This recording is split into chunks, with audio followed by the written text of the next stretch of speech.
তো ভিউয়ার্স, উস্তা দিয়ে শোল মাছ ভুনাটা দেখেন কত সুন্দর এবং সহজ পদ্ধতিতে দেখিয়ে দিলাম। বাসায় একবার এভাবে ট্রাই করবেন। আসসালামু আলাইকুম ভিউয়ার্স, আমি খুবই মজা করে একটা শোল মাছ রান্না করে দেখিয়ে দেবো, সেটা হলো উস্তা দিয়ে। আর এই শোল মাছটা কত সহজেই রান্না করা যায় সেটা আমি দেখিয়ে দিচ্ছি। তার আগে আমি কড়াইয়ের ভিতরে সরিষার তেলটাকে নিয়ে নিলাম। তেলটা অলরেডি গরম হয়ে গেছে, আমি পেঁয়াজ কুচিগুলোকে দিয়ে দিচ্ছি।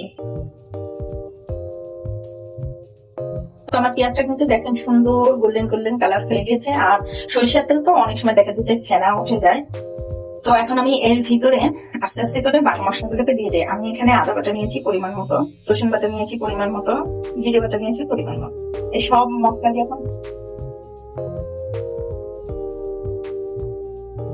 এর ভিতরে কাঁচামরিচ গুলোকে দিয়ে দিলাম। স্বাদ মতো লবণটাকে নিয়ে নিলাম। যেহেতু উস্তা দিয়ে রান্না করবো, তো সেই ক্ষেত্রে আমি হলুদটাকে কম নিয়েছি।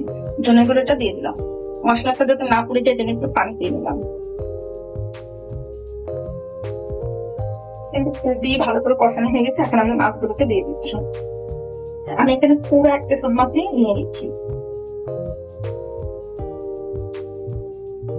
এখন আমি মাছটাকে খুব ভালো করে কষিয়ে নিব। আর এখানে ফুল একটা শোল মাছ দিয়ে নিচ্ছি।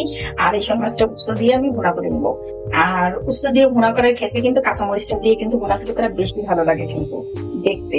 আর আপনারা চাইলে এখানে কিন্তু শুকনো মরিচটা অ্যাড করে নিতে পারেন, তাতে কোনো সমস্যা নেই। মাছটাকে কষাতে কষাতে এই পর্যন্ত 2 মিনিটের জন্য মাছটাকে একটু ঢেকে দিচ্ছি। তো মাছটা কিন্তু খুব ভালো কষানো হয়ে গিয়েছে। এখন আমি এর ভিতরে উস্তাগুলোকে দিয়ে দিচ্ছি। আর উস্তাগুলো দেখেন আমি অনেক সুন্দর করে কেটে নিয়েছি। এভাবে উস্তা মাছটা দিয়ে আলতো করে একটু নাড়াচাড়া দিয়ে আমি মাছ আর উস্তা সিদ্ধ হওয়ার জন্য যতটুকু পানি দিয়েছি। আর আমি কিন্তু মাছটাকে খুব ভালো করে ভুনা করে নেবো। কিন্তু এখানে একদম কিন্তু ঝোল ঝোল থাকবে না, জাস্ট গা মাথা সিম্পল একটা ভুনা থাকবে।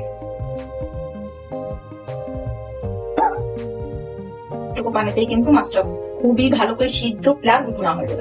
এখন আমি ঢাকনা দিয়ে মাছটাকে ঢুকে দিচ্ছি। তো ভিউয়ার্স দেখেন অলরেডি তরকারিটা কতটা সুন্দর দেখা যাচ্ছে।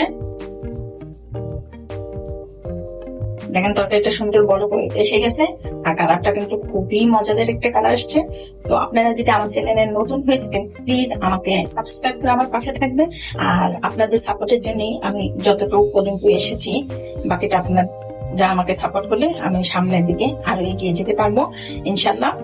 আর ফেসবুক থেকে দেখে থাকলে অবশ্যই আমাকে একটা লাইক এবং ফলো দিয়ে রাখবেন। তো দেখেন কত সহজেই কিন্তু শোল মাছ দিয়ে আর উস্তা দিয়ে খুব মজা করে রান্না করা যায়। আর উস্তা শোল মাছ দিয়ে এই তরকারিটা কিন্তু খুবই মজা লাগে। আর এই উস্তাটা খুবই ভালো, কোনো তিতা নেই, খেতে খুবই সুস্বাদু। তা আমি আশা করি বাসা আপনারা একবার এইভাবে ট্রাই করবেন। আশা করি খুব ভালো লাগবে। আর গরমের সময় কিন্তু উস্তার তরকারি ভাত খেতে কিন্তু খুবই ভালো। এবং উস্তা কিন্তু আমাদের শরীরের জন্য অনেক বেশি উপকারী একটা জিনিস। আর এখন অলরেডি কিন্তু উস্তাটা সিদ্ধ একটা ভাব এসে গেছে, বেশি টাইম লাগবে না বাকিটুকু সিদ্ধ হতে। এখন আমি একদম ভুনা হওয়া পর্যন্ত একটু অপেক্ষা করি। আমি আবার ঢাকনা দিয়ে ঢেকে দিচ্ছি। অলরেডি কিন্তু তরকারিটা প্রায় শেষের দিকে। আমি এই পর্যায়ে জিরে গুঁড়োটাকে দিয়ে দিচ্ছি। আর এই ভাজা জিরে গুঁড়াটা দিলে কিন্তু তরকারিটা খুবই ভালো লাগে খেতে। তো আমি এখানে ছোট 2 চামচ ভাজা জিরে গুঁড়োটাকে দিয়ে দিলাম।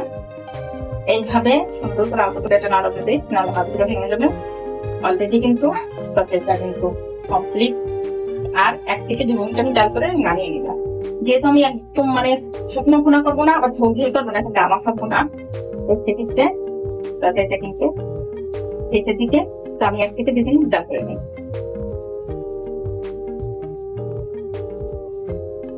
তো ভিউয়ার্স দেখেন অলরেডি আমার উস্তা দিয়ে শোল মাছ ভুনাটা হয়ে গিয়েছে। আমাকে কমেন্টস করে অবশ্যই জানিয়ে দিবেন আমার উস্তা দিয়ে শোল মাছটা রান্না কেমন হলো। তো ভিউয়ার্স, উস্তা দিয়ে শোল মাছ ভুনাটা দেখেন কত সুন্দর এবং সহজ পদ্ধতিতে দেখিয়ে দিলাম। বাসায় একবার এভাবে ট্রাই করবেন। আশা করি সবাই ভালো লাগবে। তো এ পর্যন্ত সবাই ভালো থাকবেন, সুস্থ থাকবেন। নতুন করে রেসিপি নিয়ে আমার সামনে হাজির হবো। আল্লাহ হাফেজ।